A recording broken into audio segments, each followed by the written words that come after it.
ధన్యవాదాలు అధ్యక్ష. గతంలో ఎంతో మంది పెద్దలు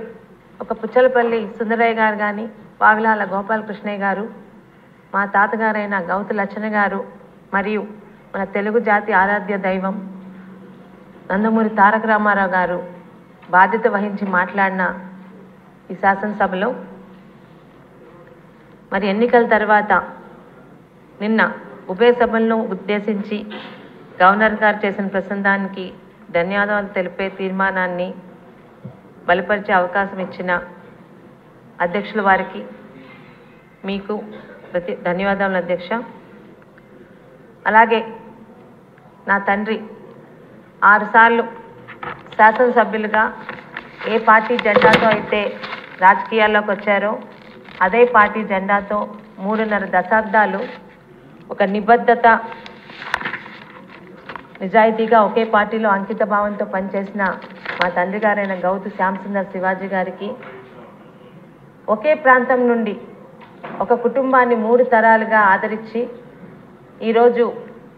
16వ శాసనసభలో ఆ కుటుంబం నుండి 13వసారి నాకు మాట్లాడే అవకాశం కల్పించిన నా పలాస ప్రజలకు అందరికీ ధన్యవాదాలు చెప్పుకుంటున్నాను అధ్యక్ష. 2014-2024 అసెంబ్లీ ఎన్నికల్లో కూటమికి ఇచ్చిన ప్రజా తీర్పు అత్యంత బాధ్యతాయుతమైనది. చంద్రబాబు నాయుడు గారి అనుభవం, పవన్ కళ్యాణ్ గారి ఆలోచన, నరేంద్ర మోడీ గారి పాలన మీద నమ్మకం ఉంచిన ఆంధ్ర రాష్ట్ర ప్రజలకు సుపరిపాలన అందిస్తామని చెప్పడానికి గౌరవ గవర్నర్ గారి ప్రసంగం ఆద్యంతం అద్దం పడుతుంది అధ్యక్ష.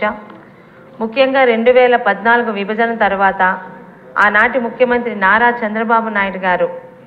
16,000 కోట్ల లోటు బడ్జెట్ నిలువ నీడలేని పరిస్థితుల్లో తమ సమర్థతతో ప్రజలకు ఆశయాలకు అనుగుణంగా అభివృద్ధి చేసి 2 సంవత్సరాల్లోని అన్ని వర్గాల ప్రజలకు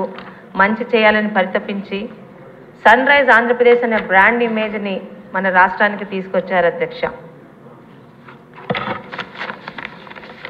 రాష్ట్ర పరిస్థితుల్లో చంద్రబాబు నాయుడు గారి సమర్థవంతమైన నాయకత్వం, ఎన్నుకున్న ప్రజలకి ఆయన ప్రతి హామీని అమలు చేసే విధానం,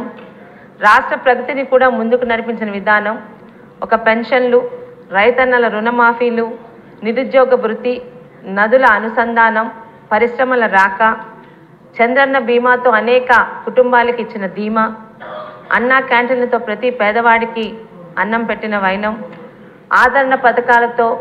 ప్రతి ఒక్కరికి కూడా ఆదుకున్న రీతి, బీసీ రుణాలు, పేదవాడి ఇళ్లలో పెళ్లికి కూడా పెళ్లి కానుకలు, పేదవాడికి పండుగ కానుకలు, ఇవన్నీ ఆడబిడ్డలకు పసుపు కుంకుమల కానుకలతోని 2014-19 మధ్య ఆంధ్ర రాష్ట్రాన్ని ఎక్కడ ఇబ్బంది లేకుండా ముందుకు తీసుకెళ్లారు అధ్యక్ష. అలాగే ఆంధ్రప్రదేశ్ను ఒక నవ్య ఆంధ్రప్రదేశ్గా, స్వర్ణాంధ్రప్రదేశ్గా, హరితాంధ్రప్రదేశ్గా మార్చిన చంద్రబాబు నాయుడు గారి సమర్థవంతమైన నాయకత్వం నుండి 2019లో సాధారణ ఎన్నికల్లో ఒక ఆర్థిక నేరాలకు పాల్పడిన నాయకుడు, ఒక్క ఛాన్సు ఒక్క అవకాశం అన్న మాటలకు ప్రజలు మోసపోయి అధికారంలోకి వచ్చిన జగన్మోహన్ రెడ్డి గారు అదే ఆంధ్రప్రదేశ్ని నేరాంధ్రప్రదేశ్గా, దివాలా ఆంధ్రప్రదేశ్గా మార్చిన వైసీపీ పాలకుల అసమర్థతను కూడా ప్రజలు చూశారు అధ్యక్ష. చెత్త నుండి సంపదను సృష్టించిన చంద్రబాబు నాయుడు గారి సమర్థవంతమైన నాయకత్వం చూసిన ప్రజలకు అదే చెత్త మీద పన్ను వేసి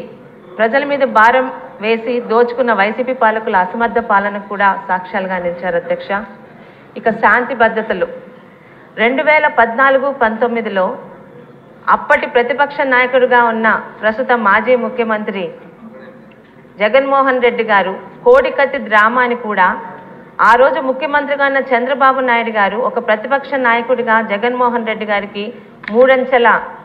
సెక్యూరిటీని ఇచ్చి పంపిస్తే, అదే జగన్మోహన్ రెడ్డి గారు 2019లో ముఖ్యమంత్రి అయ్యాక చంద్రబాబు నాయుడు గారు మన టీడీపీ ఆఫీస్ మీద కానీ, చంద్రబాబు నాయుడు గారి నివాసం మీద కానీ చేసిన దాడులు, ఈరోజు వైసీపీ నాయకులు సేవ్ డెమోక్రసీ అని మాట్లాడడం చాలా వింతగా హాస్యాస్పదంగా ఉంది అధ్యక్ష. ఏ డెమోక్రసీ గురించి వాళ్ళు మాట్లాడుతున్నారు అధ్యక్ష? డాక్టర్ సుధాకర్ గారి అసహాయ మరణం గురించా, నందన్ సుబ్బయ్య గారు కానీ, చంద్రయ్య గారు కానీ పట్టపగలు చేసిన హత్యలు, అమర్నాథ్ గౌడ్ గారి పాశవిక హత్య, ఇదంతా ఉదంతాలు సాక్షిగా ఈరోజు డెమోక్రసీ అని మాట్లాడడం దెయ్యాలు వేదాలు వల్లిస్తున్నట్లే ఉన్నాయి అధ్యక్ష.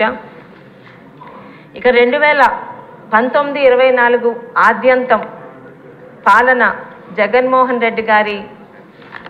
పాలనలో భయాందోళనల మధ్య ఆంధ్ర రాష్ట్ర ప్రజలు ముందుకు వెళ్ళారు అధ్యక్ష. అసలు భవిష్యత్తు పట్ల ఒక ఆందోళన, భవిష్యత్ తరాలు భద్రంగా ఉంటాయా లేదన్న భయంతో రాష్ట్రాన్ని వీడి వలసలకి వెళ్ళాలనే పరిస్థితికి గత 5 సంవత్సరాల్లోని జగన్మోహన్ రెడ్డి గారు ఆంధ్ర రాష్ట్ర పరిస్థితిని దిగజార్చారు అధ్యక్ష.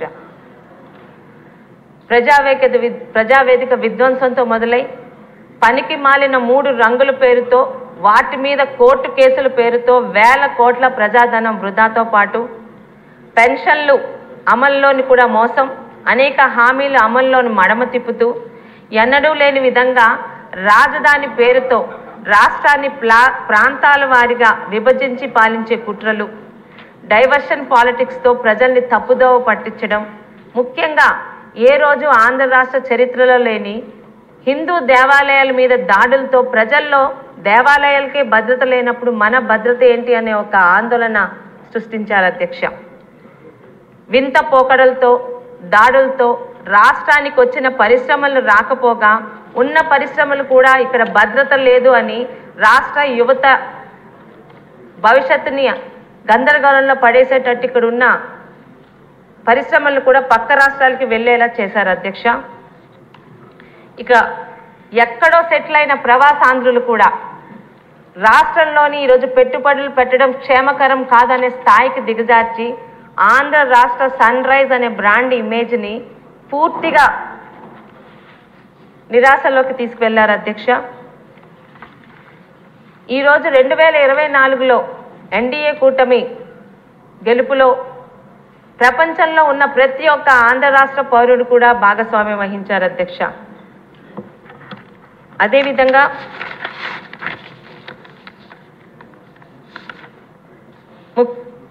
రెండు 2024లో సరికొత్త ఆశలతో చంద్రబాబు నాయుడు గారు మరియు పవన్ కళ్యాణ్ గారు మోడీ గారి సారథ్యంలో గత 5 సంవత్సరాల చీకటి అధ్యాయాన్ని, పీడకలని పక్కన పెట్టే విధంగా ఈరోజు ఆంధ్ర రాష్ట్ర ప్రజలు ఒకసారి చేసిన తప్పుని దిద్దుకొని మళ్ళీ ఎన్డీఏ కూటమికి ఈరోజు బాధ్యత అప్పగించారు అధ్యక్ష. ఇప్పటికే గత 40 రోజుల పాలనలోనే ప్రజలందరికీ కూడా మేము తీసుకున్న నిర్ణయం సరైన దారిలోనే వెళ్తుందనే విధంగా చంద్రబాబు నాయుడు గారు చేస్తున్న సంతకాలు కానీ, ముఖ్యంగా అన్నా క్యాంటీన్లు, మెగా డిఎస్సి, నెల 1వ తారీఖునే ఉద్యోగస్తులకు జీతాలు ఇవ్వడాలు, పెన్షన్ల అమలు, అదేవిధంగా ల్యాండ్ టైటిల్ యాక్ట్ని తీసివేయడం నుంచి ప్రతి ఒక్కటి కూడా నైపుణ్య గణిత, ఉచిత ఇసుక, ఇవన్నీ కూడా ఈరోజు ప్రజల్లో ఈ ప్రభుత్వంలో మేము భద్రతగా ముందుకెళ్తామన్న నమ్మకం ప్రతిరోజు మనం ఈ 40 రోజులతో పాటు కలిగిస్తూ వచ్చాం అధ్యక్ష. ఈరోజు రాష్ట్ర పరిస్థితి గత 5 సంవత్సరాలు వైసీపీ పాలకులు చేసిన నష్టాన్ని ఈరోజు శ్వేతపత్రాల రూపంలో ఏం జరిగినా పారదర్శకంగా ప్రజల ముందు ఉంచుతూ గతంలో జరిగిన నష్టాన్ని మనం ఎలా అయితే ముందుకు తీసుకెళ్లామో ప్రతి ఒక్కటి కూడా ప్రజల్లో శ్వేతపత్రాల రూపంలో ఇవ్వడం కూడా ప్రజలకి పార్టీ మన ప్రభుత్వం మీద ఒక నమ్మకం కలుగుతుంది అధ్యక్ష. మరి ముఖ్యంగా ఈరోజు పెద్దలు కాలువ శ్రీనివాస్ గారు ప్రవేశపెట్టిన గవర్నర్ ప్రసంగానికి బలపరిచే తీర్మానాన్ని నాకు కూడా బలపరిచే అవకాశం ఇచ్చిన మీ అందరికీ కూడా పేరు పేరున ధన్యవాదాలు.